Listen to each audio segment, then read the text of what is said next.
దేవునికే మహిమ కలుగును గాక. ప్రియులారా, ఈరోజు మరొక సందర్శనతో మీ వద్దకు వచ్చాను. ప్రియులారా, మనము గత దినాలుగా ధ్యానిస్తూ ఉంటున్నాము. అది ఈ మత్తయి సువార్త 27వ అధ్యాయంలోని 7 సంగతులు మరి ధ్యానిస్తూ 3 అయిపోయిన తర్వాత మనం నాలుగో విషయాలు ఇక ఉన్నాయి, అవి ధ్యానిస్తూ ఉన్నాము.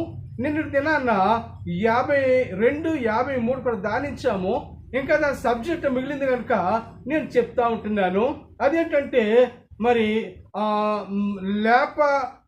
లేచిన తరువాత, ఆయన లేచిన తర్వాత అనేటువంటి విషయాన్ని హైలైట్ చేసుకున్నట్లయితే ప్రియులరా, మనం లేఖన భాగనాలు మనం చూసినప్పుడు మరి 1 కొరింథీ పత్రిక 15వ అధ్యాయము 20వ వచనంలో, ఇప్పుడైతే నిద్రించిన వారిలో ప్రథమ ఫలముగా క్రీస్తు మృతులలో నుండి లేచి ఉన్నాడు అనే విషయాన్ని మనం చూస్తున్నాం.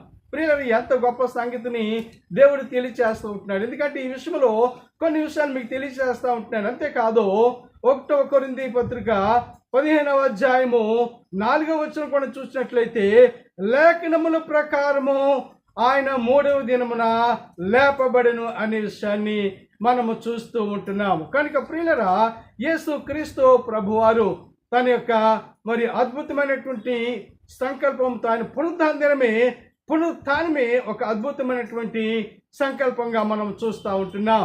కనుక ప్రియులరా, ఆయన పునరుత్థానము మనకి జీవాన్ని కలుగజేసేదిగా ఉంది అనే విషయాన్ని చెప్తా ఉంటున్నాను.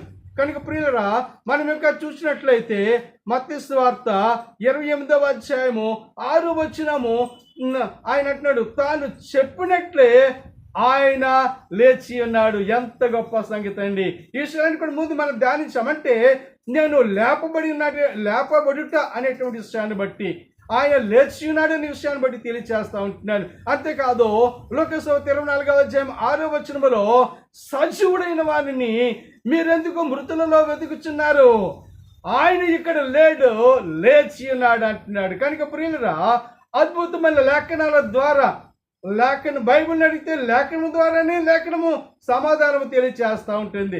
ఆయన లేఖనములు నెరవేరినట్టుగా ఆయన పుట్టి ఉన్నారు.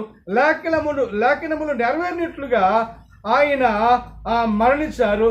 లేఖనముల ప్రకారమే ఆయన నెరవేర్పు కొరకు సమాధిలోంచి ఆయన లేచారు. ప్రియులారా, చూడండి, రేపటి దినాన మరొక విషయాన్ని మీకు తెలియచేస్తాను.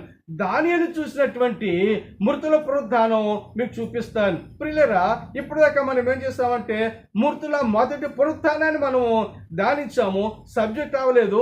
మీరు పూర్తిగా ఒక ఎపిసోడ్ తర్వాత ఒక ఎపిసోడ్ మిస్ అవ్వకుండా మీరు చూస్తూ ఉండండి. చూస్తూ ఉన్నారు.